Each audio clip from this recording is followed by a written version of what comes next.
और बात एक बार फिर से बांग्लादेश की करते हैं। बांग्लादेश की हवा अचानक बहुत ज्यादा जहरीली हो गई है। मीडिया रिपोर्ट्स के मुताबिक ढाका के अस्पतालों में एक अदृश्य खतरा मंडरा रहा है। हवा में मौजूद दवा प्रतिरोधी बैक्टीरिया, ड्रग रेजिस्टेंट बैक्टीरिया मरीजों और स्टाफ के लिए जानलेवा साबित हो सकता है। हाल ही में की गई एक स्टडी में इस गंभीर समस्या का खुलासा किया गया, जिसके बाद से बांग्लादेश में स्वास्थ्य सेवाओं की सुरक्षा पर सवाल खड़े हो रहे हैं। स्टडी को लीड करने वाले वैज्ञानिक ने खुलासा किया है कि ये स्थिति बेहद चिंताजनक है।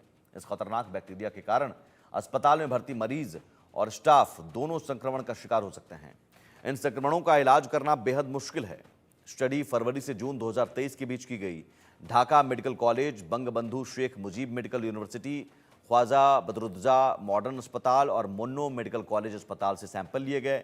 इन अस्पतालों की हवा में मौजूद पार्टिकुलेट मैटर यानी पीएम में बैक्टीरिया की जांच की गई। हवा में 11 तरह के खतरनाक बैक्टीरिया पाए गए। और इस वक्त एक मेहमान भी हमारे साथ, डॉक्टर ईश्वा गलाडा हमारे साथ जुड़े हुए हैं, हेल्थ एक्सपर्ट। डॉक्टर साहब, ये जो बताया जा रहा है कि बैक्टीरिया और 11 तरह के बैक्टीरिया जो कि जानलेवा साबित हो सकते हैं, ये किस तरह की हवा और कैसे फैलता है?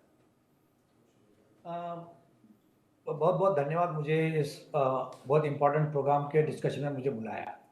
ये जो है इसको कहते हैं नोज़ोकोमियल इन्फेक्शन। इसका मतलब ये हॉस्पिटल से फैलने वाला इन्फेक्शन। और ऐसे अस्पताल जहाँ पर अस्पताल का रखरखाव ठीक नहीं है, वहाँ पे फ्यूमिगेशन बराबर नहीं होता है, साफ सफाई बराबर नहीं होती है, और कोई इन्फेक्शन वहाँ फैल रहा है तो वेंटिलेटर है या कोई भी दूसरे मशीन है, उनके ज़रिए वो इन्फेक्शन वहाँ के स्टाफ को, वहाँ के मरीजों को फैलता है, फिर वहाँ से बाहर भी फैल सकता है। जो हवा से फैलने वाली बीमारी होती है, जिसका मतलब है कि सांस के माध्यम से फैलने वाली बीमारी, और एक होता है स्टैफ ऑरियस, स्टेफिलोकोकस ऑरियस। तो वो इन्फेक्शन बहुत जगह भारत में भी होता है, तो जिसको हम कहते हैं कि ये मिथिसिलिन रेजिस्टेंट एस ऑरियस है, MSRA। और उसके लिए उस पर कोई बहुत ज़्यादा दवाइयाँ काम नहीं करती है, ये मल्टी ड्रग रेजिस्टेंट होता है। और इस पर जो दवाइयाँ काम करती है उसको पता करने के लिए भी 3-4 दिन वक्त लगता है, क्योंकि उसको हमको कल्चर और सेंसिटिविटी टेस्ट करना पड़ता है। और जो दवाइयाँ होती है वो काफ़ी महंगी होती है, वो आम तरीके से लोग अफोर्ड नहीं कर पाते। तो इसके 2 मुख्य कारण हैं। ये बांग्लादेश नहीं, पूरे दुनिया को मल्टी ड्रग रेजिस्टेंट बैक्टीरिया से या एंटीमाइक्रोबियल रेजिस्टेंस से जूझना पड़ रहा है। अभी हमारे पास जो 3 बहुत बड़े प्रॉब्लम आने वाले हैं और अभी भी हैं, उसके अंदर AMR यानी एंटीमाइक्रोबियल रेजिस्टेंस एक बहुत बड़ा प्रॉब्लम है।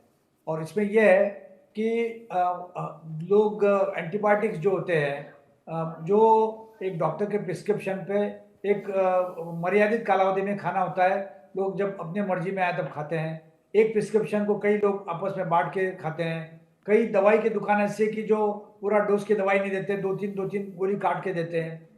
तो इसका मतलब अगर आपने गलत इस्तेमाल किया, जैसे आपने देखा कि कोविड के समय में, जी। कोविड एक वायरल इन्फेक्शन है और वायरस पर बैक्टीरिया के एंटीबैक्टीरियल दवाइयाँ काम नहीं करती है, लेकिन डॉक्सीसाइक्लिन और एजिथ्रोमाइसिन जिस कदर से यूज़ हुआ है, कई लोग उसको रेजिस्टेंट हो गए। तो इसका मतलब ये होता है कि आप उसका इस्तेमाल कैसे कर रहे हो, उसका डिस्ट्रीब्यूशन कैसे हो रहा है, जो मेडिकल के शॉप्स हैं उन पर कोई बंधन है या नहीं, बगैर प्रिस्क्रिप्शन की दवाई देते हैं।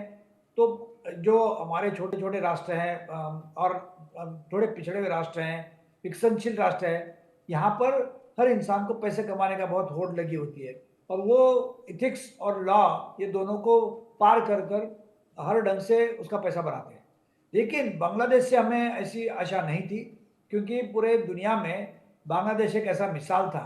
1982 में एक जफरुल्लाह चौधरी बोल के थे डॉक्टर, उन्होंने बांग्लादेश के मिनिस्ट्री में और बांग्लादेश के असेंबली में या पार्लियामेंट में एक लॉ पास किया था, जिसके तहत जो WHO वर्ल्ड हेल्थ ऑर्गेनाइजेशन की इसेंशियल मेडिसिन की लिस्ट है, उसको भी उन्होंने कम कर कर पेश किया था कि इतनी सारी दवाइयाँ लगती नहीं है, तो हम इसेंशियल मेडिसिन को रिस्ट्रिक्ट किया जाए ताकि दवाई का अब्यूज़ ना हो। और उसी बांग्लादेश में अब यह ऐसी हालत आई है कि ये MRA से और बहुत सारे रेजिस्टेंट बैक्टीरिया फैल रहे हैं। तो उसका मतलब ये है कि वहाँ पर जो उनके ही साइंटिस्ट ने बनाया हुआ रूल, उनके ही पार्लियामेंट ने पास किया हुआ रूल, वो बराबर फॉलो नहीं किया गया है, और इसी ढंग से वहाँ पे बीमारियाँ फैल रही है। लेकिन अब हमें डॉक्टर साहब, ये बांग्लादेश जैसे देश जहां पर एक तो पहले से ही अव्यवस्था फैली हुई है, वहां जब से शेख हसीना वहाँ देश छोड़कर उन्हें भागना पड़ा और फिर उसके बाद मोहम्मद यूनूस आए। कट्टरपंथी जमातियों की सरकार है वहाँ पर लॉ एंड ऑर्डर या कोई व्यवस्था नाम की चीज़ नज़र नहीं आ रही है फिलहाल। और उनका मकसद दरअसल हिंदुओं पर हमले करना है, हिंदुओं को वहाँ से भगाना है, एक अलग ही मकसद में उलझे हुए हैं। वहाँ पर क्या बीमारियां इस बैक्टीरिया के कारण एक मेडिकल इमरजेंसी जैसी स्थिति बनती हुई नजर आ रही है आपको? देखिए, मेडिकल बीमारियां और ये एंटीबायोटिक रेजिस्टेंस वो जात पात धर्म कुछ नहीं जानता है। और जहाँ पे अव्यवस्था फैली है, जहाँ पे मेडिकल जो यूनिवर्सिटी है या हॉस्पिटल्स है, वहाँ पर साफ सफाई रख रखाव बराबर नहीं है, जहाँ पर कोई एथिक्स या रूल फॉलो नहीं होते दवाई यूज करने के, जहाँ पर दवाई जो लोग ऐसा खजूर या पीनट खाने जैसा दवाई खाते हैं, तो वहाँ पे ये प्रॉब्लम होगा। और उसका प्रॉब्लम सिर्फ बांग्लादेश को नहीं, पूरे दुनिया को भुगतना पड़ेगा, क्योंकि हमारा जो हम कहते हैं कि ग्लोबल एक विलेज है, उसके अंदर एक राष्ट्र का आदमी दूसरे राष्ट्र में पहुंचता है, वहां से बीमारी उसको पहुंचती है और बीमारी सब जगह फैल जाती है। तो ये बीमारी फैलने को वक्त नहीं लगता है। और जो बीमारी फैलेगी, जिसको हम सुपर बग कहते हैं, जो कई एंटीबायोटिक को रेजिस्टेंट है, ये फैलने के बाद सबको तकलीफ होगी। और जो पॉलिटिक्स एक तरफ है, देश की सुरक्षा व्यवस्था एक दूसरी तरफ है, जो वो कर रहे हैं वो अलग है, लेकिन फिर भी एक पड़ोस धर्म के नाते हमें इस उनके मुश्किल हालात में हर ढंग से मदद करना चाहिए, ताकि ये बीमारी एक मदद करने की दो चीज है, एक तो उनको मदद होगी और उनको मदद होने से दुनिया को मदद होगी। तो हर प्रकार के जो एंटीबायोटिक काम कर सकते हैं, जो भारत एक ऐसा देश है कि जो दुनिया में सब दवाइयाँ 1% कॉस्ट में बनाता है, $100 की चीज $1 में बनाता है, और उसकी प्रभावशीलता जो है वो 100% है। जी। तो ऐसे समय में भारत सिर्फ बांग्लादेश नहीं, दुनिया के कई राष्ट्रों को मदद कर रहा है और कर सकता है, और भारत ने करना चाहिए। और लेकिन हो सकता है कि ऐसे मदद करने से हाँ। उनके दिमाग में जो भारत के खिलाफ कुछ भरा है वो भी निकल जाएगा, क्योंकि हम मुश्किल हालात में उनको मदद कर सक रहे हैं। नहीं, मदद तो हम कर ही रहे हैं डॉक्टर साहब। चावल भी हमने भेजा और दवाइयाँ तो बांग्लादेश को भारत से ही हमेशा से भेजी जाती रही है। दवाइयाँ यहाँ से बहुत सस्ती दवाइयाँ भेजी जाती रही हैं। लेकिन सवाल यहाँ पर यह है कि सोच, कि इन चीज़ों को लेकर उनकी सोच कब बदलेगी, कि ये एक इमरजेंसी जैसी स्थिति है, ये बहुत गंभीर स्थिति है। मैं यही सवाल पूछ रहा हूँ कि क्या ये मेडिकल इमरजेंसी जैसी स्थिति आपको नज़र आ रही है बांग्लादेश में? और अगर है तो क्या ये संक्रमण अस्पतालों से बाहर भी फैल सकता है? नहीं, जो हवा से फैलने वाली बीमारी है, जो रिस्पिरेटरी इन्फेक्शन है, वो तो फैलेगा। अगर कोई उसके अंदर इकोलाई इन्फेक्शन एक होता है, वो भी रेजिस्टेंट होता है, वो स्पर्श करने से होता है, अब वहाँ हॉस्पिटल में रहने से होता है। लेकिन जो हवा में फैला है, वो हॉस्पिटल की हवा ऐसे अलग हवा अलग नहीं है, वो हवा बाहर भी आती है, वो हवा और किसी को मिलेगी। तो जो रिस्पिरेटरी इन्फेक्शंस है, वो अगर मल्टी ड्रग रेजिस्टेंट है और उसके अंदर ऐसे जर्म्स है कि जो कोई दवा उस पर प्रभावी काम नहीं कर रही है, तो ये खतरा सिर्फ अस्पताल में जाने वाले मरीजों के लिए और उससे स्टाफ के लिए नहीं है, ये खतरा उनके दूसरे अन्य लोगों को भी है, और उनके अन्य लोगों से हमें सबको है, पूरे दुनिया में सबको है।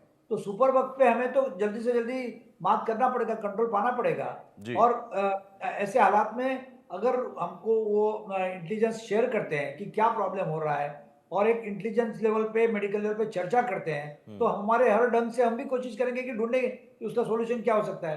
लेकिन ठीक रिस्पिरेटरी है। प्रॉब्लम बड़ा प्रॉब्लम हो सकता है, क्योंकि ये सांस की बीमारी है।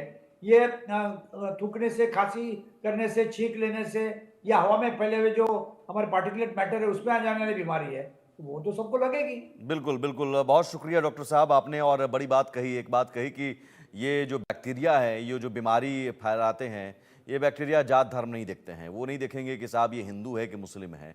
तो वहाँ जमातियों को, कट्टरपंथियों को ये समझना होगा कि इस बैक्टीरिया के चपेट में सिर्फ हिंदू नहीं, मुस्लिम भी आएंगे, आप भी आ जाओगे।